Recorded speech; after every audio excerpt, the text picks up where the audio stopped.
आज आम मीठा मकारी पराठा बनइबा बहुत ही हेल्दी हेबा सहित टेस्टी मध्य लगी थाए।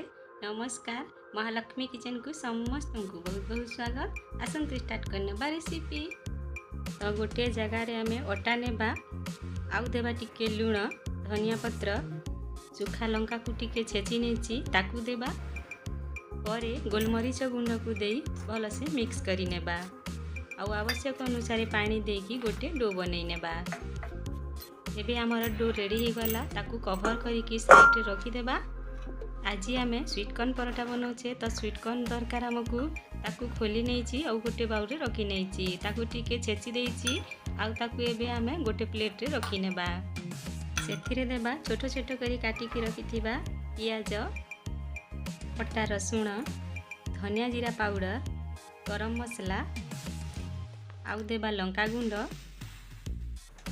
तापरे देबा स्वाद अनुसार लुण, आउ देबा कस्तूरी मेथी। बहुत ही टेस्टी लगी थाए। हाथ रे घसी की टिके पकई नेबा। ए सब को आमे भल से मिक्स करी नेबा।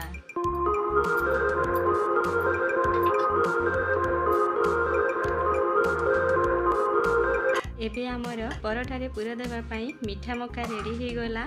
ताकू साइड रे रखी की अटा को आमे चकटी की रखी थिले, ताकू 10 रु 12 मिनिट हे सारिची। एबे पुणी आउ धरे 1 रु 2 मिनिट पई चकटी नेबा। तापरे ताकू हाथ रे टिके गुला करी नेबा। एबे ई गुला को आमे रोटी बनै नेबा। न लागिबा पई टिके अटा देई की बेली नेबा।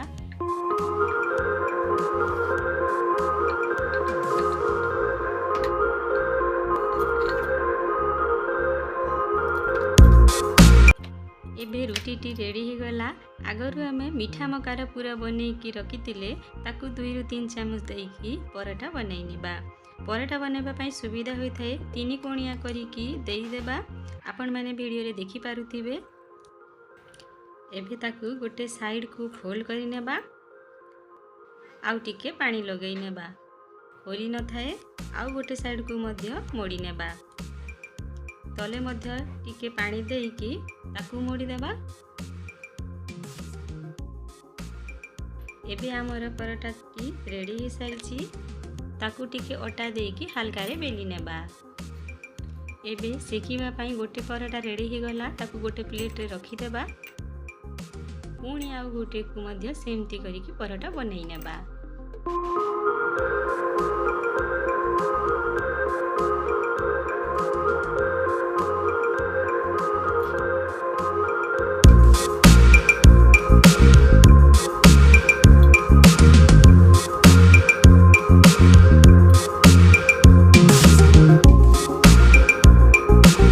एबे तावा को गरम करी नेछि। सेथिरे गोटे परोटा को देई देबा। गोटे पट सेकी हे सारला परे आर पट को उल्टेई नेबा। 2 पट सेकी हे सारिछि। एबे एथिरे आमे देई देबा तेल 1 रु 2 चामच देई की भल से लगेई नेबा। आपण माने चाहिले परोटा को छाणी की मध्य खाई परिबे। तेल देई की 2 पट भल से सेकी नेबा। भीतर सिझी की ऊपर मध्य क्रिस्पी हेबो। लो रे गैस को रखी की आमे सेकी नेबा। एबे 2 पट सेकी की रेडी हो गला। गोटे प्लेट रे ताकू रखी देबा। ता संगे खाइबा पई गोटे टमाटो रा चटनी बने नेछि, आ 2टी कंचा लंका को मध्य भाजी नेछि। एबे हमर स्वीट कॉर्न पराठा खाइबा पई बिल्कुल रेडी हो गला।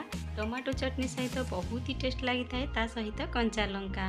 आपण माने मध्य याकू निश्चय थारे ट्राई करंतु। आ केमती लागिला मते फीडबैक निश्चय देबे। एही रेसिपी भल लगी थिले गोटे लाइक कर देबे, शेयर करबा को भूलिबेनी। आ मो चैनल को जो माने नुआ देखुछंती प्लीज गोटे सब्सक्राइब करि देबे। गोटे पराठा को मध्य खोली की देखि नेबा। आपण माने देखि पारुथिबे वीडियो रे भल से सिझी की सेकी हे सारिछि। आ बहुत ही टेस्टी मध्य हेइथिला। पुणी आसीबी नुआ रेसिपी नै। Thank you.